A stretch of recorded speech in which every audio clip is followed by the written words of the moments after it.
Let's jump to something a little bit more interesting, which is going to be the loops. The for and while specifically are the most used loops. A loop. What is a loop? A loop is something.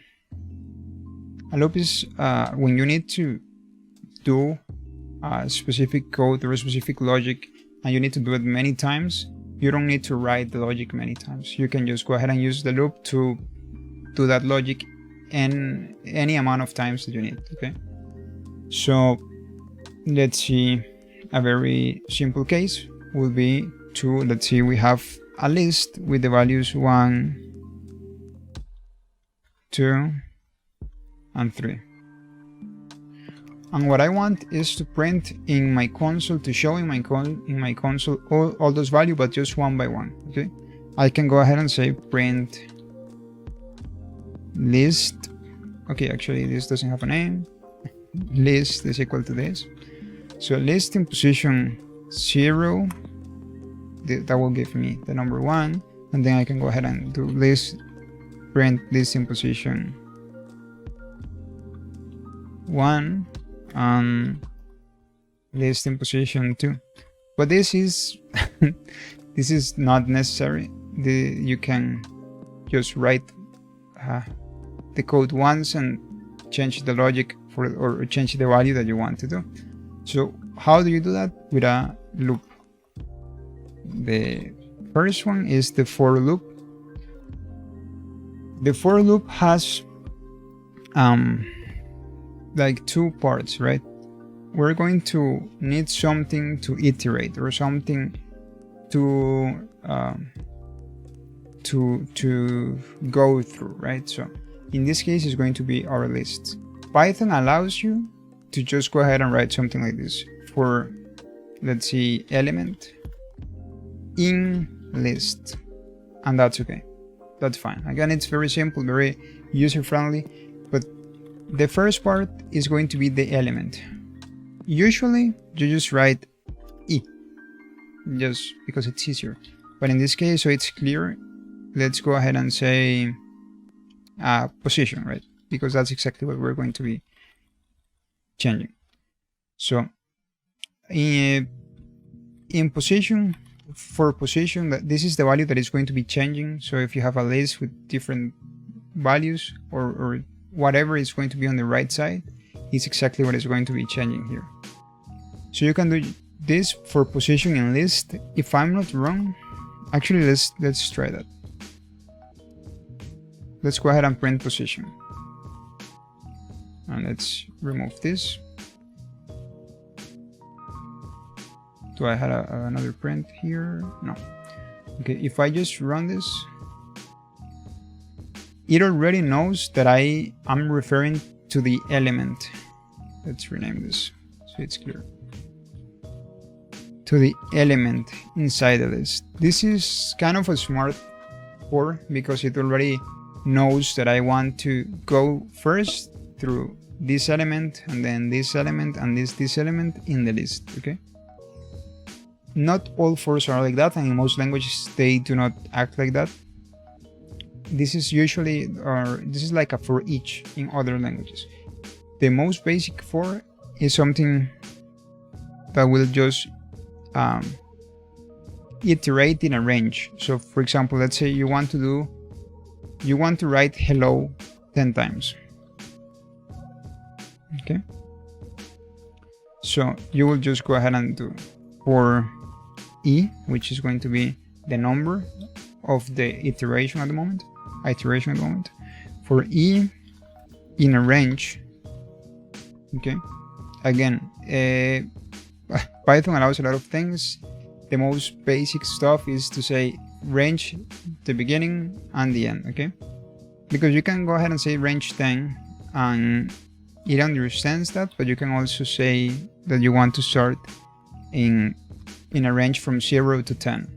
Okay. And this is also allowed. Let's try this to see something. Now you want to print your value.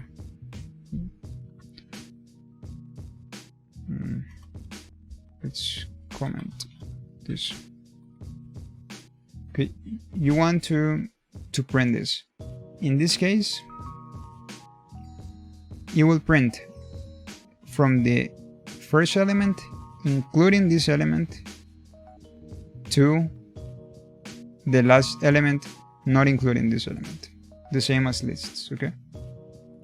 So this is again very useful if you want to repeat some code to something. Maybe you have a list and you want to add a number or a value to that list. Maybe you have I don't know, some employees and you want to do you want to increase the salary. So you will just go ahead and do a for and take the employee and the salary, and for each employee just increment that. You don't have to go ahead for each and write each employee or in the code and go ahead and increment the salary, right? Coding and programming is always about laziness. The most amount of automation that you can do, it's better, even if you spend 10 hours doing something that allows that. If you can take and spend 10 hours doing something it took 5 minutes to do, but manually, and now you can actually do it by code. Even if it took a day, 2 days, that's better because you don't have to do it anymore in the future, okay? And that's the same like this. You don't want to write many lines of code, just use a for or a while, which is basically the same. So I'm going to see we're going to see the while in a little bit. For I in range 0 to 10. So maybe we just want to go ahead and do something like this. In range 4. Okay. And we want to access the list that we had. So now the position that we want to use, it's not a number, but it's the letter E, the variable that we had here. So the first iteration, you will go ahead and start in 0. It will go list in position 0 and do something. So that will be 1. Then let's change this so it's easier to see. A, B, and C. Okay. So maybe we want to print and show in console this value. Let's do something that I used to do before. Let's go ahead and say E is equal to, and then we have E, and then we're just going to go ahead and show list in position E is equal to this. Okay. This is going to show us exactly the values that it has at any moment. You can use the plus sign to put text and code or numbers, variables together, and it will just take the value and add it to the string the moment that you print it in console. Only you can cut. Okay, yeah, it doesn't allow this for some reason. I can only concatenate type error. Okay, not int. Maybe with this it allows you. Okay, if you just wanted to use in the print console, just use the. Let's see if it works before I tell you something. Most recent goals is 5. Print E 0 to 3. Okay, yeah. It's pretty good because it's something that happens a lot of the time. I'll explain this error in just a second. Actually, why this one? Most recent call last 0 to 2. What happened here? Let's see. This index out of range. What about when you only want every second or third element? Okay, yeah, I will. We can add that to the range in just a second. Let's see this error because I was not expecting that. Traceback file in model print E list index out of range, but it was 0 to 0 to 3 fell. Oh no. Okay. I don't understand this error. I think it's like a, or maybe I had something else written. Okay. Let's see this example, okay? In this case, you can see the value of E at every iteration. So the first time that it goes, it says for E in range 0, then E is going to be 0, so it says 0. Print E, and the value of E is, the first iteration is 0, unless in position 0, it's A. Okay, that's pretty simple, and it will increase one value. In this case, it will just increase one value every time, because we don't have anything set specially. We don't have any special configuration here, so it will just increment one value at a time. Now, the range function does allow to have a third parameter, which is going to be called the step. This is just how can we say, the increment, perhaps. Let's see if it doesn't explain it better than me. It's because what it does is just, let's see, if I do this in a range of, okay, actually I know how to show it more visually. Let's create a new for, and let's say in range to 10 or to 11, so it's 0 to 10. And then we just have this step. Let's see, step 2. I believe this is just going to increment or to do it in increments of 2. So if we just print E at this time, and let's just comment this for the sake of the test. Yeah, there we go. So this allows us to have maybe, I don't know, there might be cases where you don't want to increment every time, just want to increment. Yeah, but range 3, I don't know. The first time I had 0 to 3, and I think, or maybe I had it wrong, I don't know. And it throw the error, this error, like,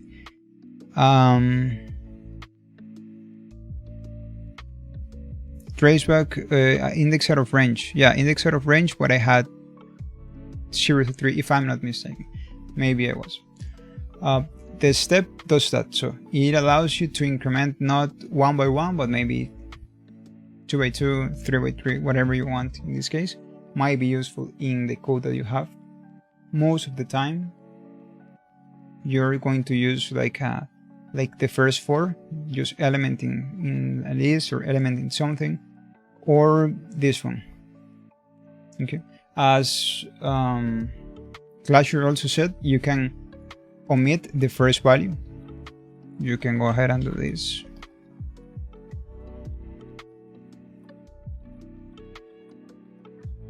Range 3, which is going to be the amount of elements that the list has. If you don't know, maybe it's a list that you don't know how many elements it has, or maybe it's too big to count.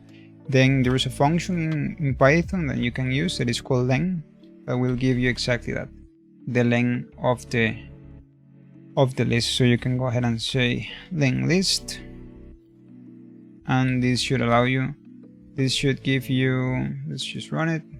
Yeah, this will give you exactly that. It will give you the len of the list is 3, and then just go ahead and do it. So that's force.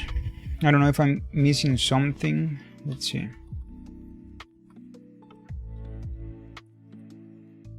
Range, len with step. We can perhaps go ahead and see the while. Works kind of different. It evaluates, let's see. It evaluates a condition, but you have to update the values yourself. Okay. So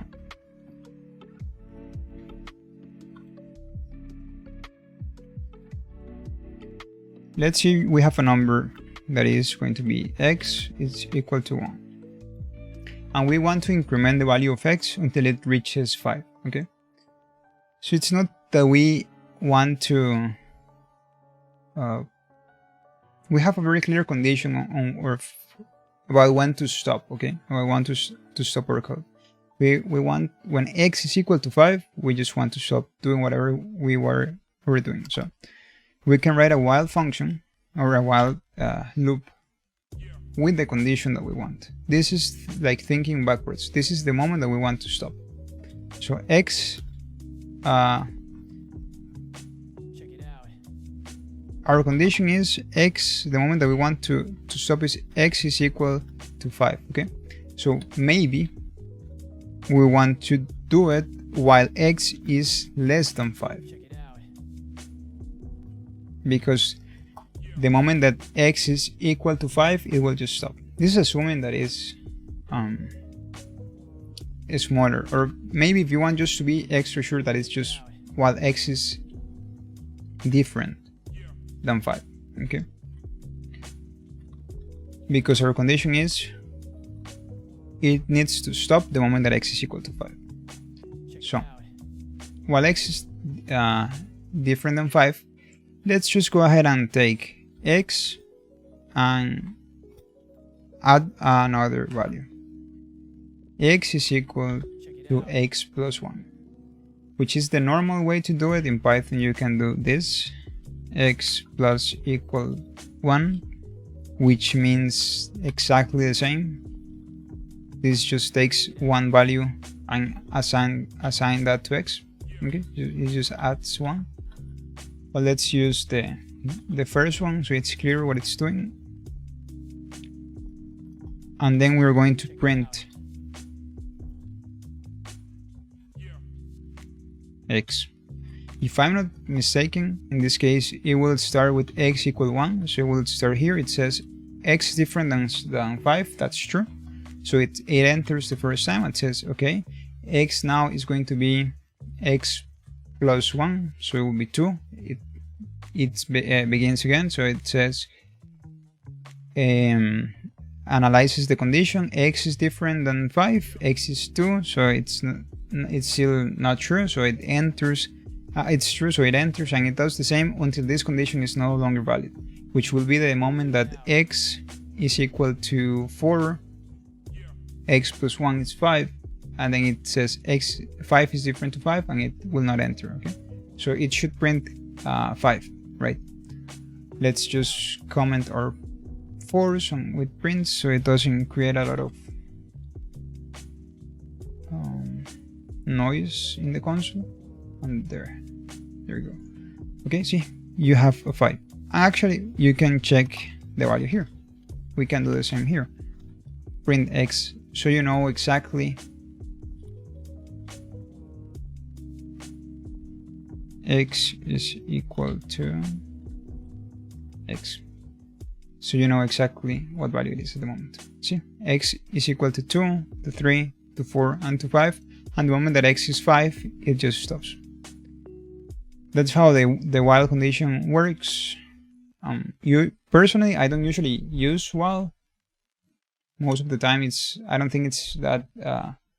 I don't have that many scenarios where I need to use it, but it's good to have it. It's also a good option to have them available. But yeah, that's something that you may actually use or may need.